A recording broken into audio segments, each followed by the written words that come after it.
तो मैं अपना संयुक्त राष्ट्र के साथ जुड़ा हुआ या अंतर्राष्ट्रीय जो पूरा काम था वो छोड़ने के बाद मैंने तय किया कि मैं जब तक जीत कर हम लोग टीम वापस नहीं आएगी, हम वापस घर नहीं जाएंगे। हम 100 दिन आंदोलन चलाए थे और गुजरात का बहुत बड़ा नेता जिसके सामने कोई आवाज नहीं उठाता था, वहां पर आपका एक छोटा सा गडरिया कार्यकर जो है वहां पे जीता था। आप अगर सर्च करेंगे लालजी देसाई और फार्मर्स मूवमेंट या पशुपालक मूवमेंट तो आपको मिल जाएगा कि जेल बिल जाना बड़ा आसान हो गया था। इस लड़ाई से शायद किसी का ध्यान गया कि थोड़ा कुछ मूल्यों के साथ जुड़ा हुआ व्यक्ति इस प्रकार के काम में जुड़ा हुआ है, तो माननीय राहुल जी की नजर मुझ पर पड़ी और मुझे ना पॉलिटिक्स में काम करने वाले व्यक्ति को बोला कि सीधे पॉलिटिक्स में आ जाओ और सीधे राष्ट्रीय स्तर पर मुझे राष्ट्रीय अध्यक्ष के नाते जिम्मेदारी दिया है। मैं ये मानता हूं कि ये आंदोलन की भूमिका और वो गडरियों की ताकत थी। वो मैं कुछ अपनी चीज अपने बारे में मैं छोटा सा परिचय इसलिए दिया कि हम अब एक दूसरे साथियों को जब नहीं जानेंगे नॉर्मली होता क्या है, हम यूनाइटेड हैं। न गुजरात में देवासियों का या देसाइयों का या रबारी या भरवाड़ जो अलग अलग नाम से पहचाने जाते हैं, जैसे पाल, बघेल और गडरिया के नाम से जाने जाते हैं। हमारे यहाँ पर मालधारी शब्द एक कॉमन है। मालधारी, माल मतलब मवेशी पशु, धारी मतलब धारण करने वाला। जैसे हमारा चक्रधारी था उसी तरीके से पशुओं को धारण करने वाला, माल को धारण करने वाला मालधारी। ये शब्द बड़ा आपके बीच में मैं इसलिए रखना चाहता हूं कि गुजरात में मालधारी है, पाकिस्तान का जो उस वाला हिस्सा है वहां पर मालधारी है, ईरान में और इराक में जाते हैं तो वहां पे मालदार हैं और मालदारी बोलते हैं। मालदार का मतलब होता है, पहले तो यही था राजा रामपाल जी, जिसके पास ज्यादा माल मतलब ज्यादा पशु वो मालदार होता था। माल मतलब धन, इसीलिए तो धनगर भी कहा है, इसीलिए तो मालधारी भी कहा है। तो इस प्रकार का मैं सोचा कि शब्द कहीं लिमिटेड होगा। मंगोलिया में थोड़े समय रहा, वहां पे मालचीन शब्द है और उसका मतलब भी यही होता है कि माल को धारण करने वाला मतलब वेल्थ वाला व्यक्ति। तो पहले पशुपालक का मतलब ही वो होता था कि जिसके पास सबसे ज्यादा वेल्थ हो। राजा महाराजा जिसके पास ज्यादा गाय, भैंस, घोड़े, हाथी होते थे वो सबसे मजबूत माना जाता था। पर देश का समय बदला, पशु रखने वाला कंगाल होता गया और जिनके पास जमीन थी वो और मालदार बनते गए और हम लोग पिछड़ते गए। यही हुआ है घुमंतु जातियों के तौर पे। तो इस लड़ाई को लड़ने का काम करते करते अभी गुजरात में हम लोग नाम बदलना शुरू कर दिए थे।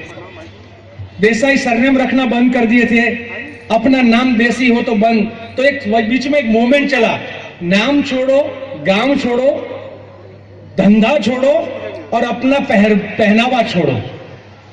हम लोगों ने एक और मूवमेंट शुरू किया, नाम नहीं बदलेंगे, गांव नहीं बदलेंगे, अगर उस व्यवसाय में है तो उसको नहीं बदलेंगे, अपने पहनावे को नहीं बदलेंगे, पर हम चारों चार चीजों को गौरव प्राप्त करेंगे और हम जोर से बोलेंगे जय मालधारी। तो हमने गुजरात में एक शब्द दिया, जय आदिवासी हो सकता है, जय भीम हो सकता है, तो जय पाल या जय गडरिया या जय मालधारी क्यों नहीं हो सकता है?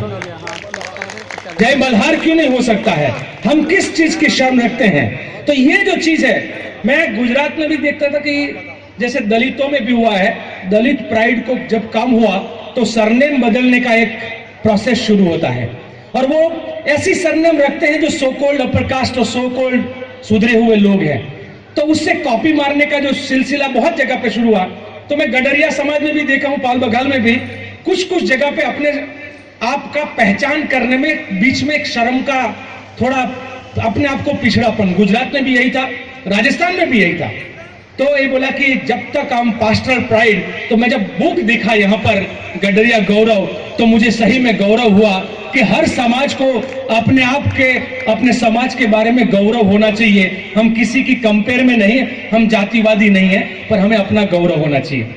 मेरे साथ बैठे हुए साथी शिक्षा के बारे में बात कर रहे थे, तो मैं बहुत ही शॉर्ट में इतना कहूंगा, जो समाज इकोनॉमिकली, पॉलिटिकली और एजुकेशनली यूनाइटेडली अगर वो काम नहीं करता है और वो समाज मिल के नहीं लड़ता है, तो ये तो बदलाव का दौर ऐसा है कि जो संगठित नहीं हुआ वो बिखर जाता है, उसका अस्तित्व भी मिट जाता है। तो हम लोग आने वाले समय में संगठित होकर, शिक्षित होकर इस प्रकार का अपना पॉलिटिकल, एजुकेशनल और सोशल वजूद खड़ा करें ताकि हम अपनी बातों को रख सकें।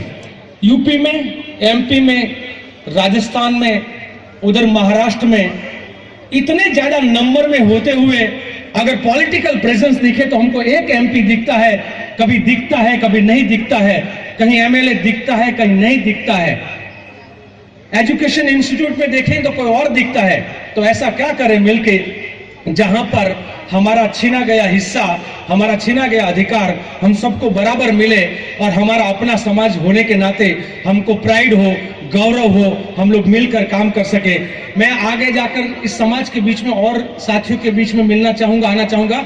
26 अकबर रोड पे मेरा ऑफिस है, सेवा दल का राष्ट्रीय ऑफिस यहाँ पर है, वहां बैठता हूं। आप में से कभी भी किसी को मौका मिले, आइए चाय पानी साथ मिलकर पिएंगे, एक दूसरे से और परिचय करेंगे। आपने मुझे यहाँ पर आने का मौका दिया, मैं इसीलिए आपका बहुत बहुत धन्यवाद अदा करता हूं। मैं लास्ट में रामपाल बघेल के बारे में एक चीज बोलूंगा। रामपाल ने एक बार अपने व्हाट्सएप ग्रुप में लिखा कि लालजी भाई हमारे गडरिया समाज से हैं और गौरव है। किसी और को, हमारे ही संगठन के किसी और को लगा कि देसाई मतलब तो ये ब्राह्मण है, तो उन्होंने रामपाल को एक थ्रेटनिंग किया कि तुम क्यों इनको गडरिया लिखते हो, तुमको निकाल दूंगा। तो जिन्होंने इनको थ्रेटन किया था, मैंने उनको धीरे से बोला मुझे गडरिया होने का और तुमको क्या प्रॉब्लम है, मैं खुद गडरिया हूं, तुम वो लिखता है तो उसमें प्रॉब्लम क्या है। तो ये जब समाज में बीच में हम लोग खुल के बोलेंगे कि हम कौन है, अपना अस्तित्व, और मैं लगातार ये कहता हूं जो जड़ से उखड़ जाता है ना वो पेड़ टिक नहीं पाता है, इसलिए कभी जड़ से मत उखड़िए, और मैं अपनी जड़ों से उखड़ना नहीं चाहता हूं। आप सबका बहुत बहुत धन्यवाद। जय हिंद।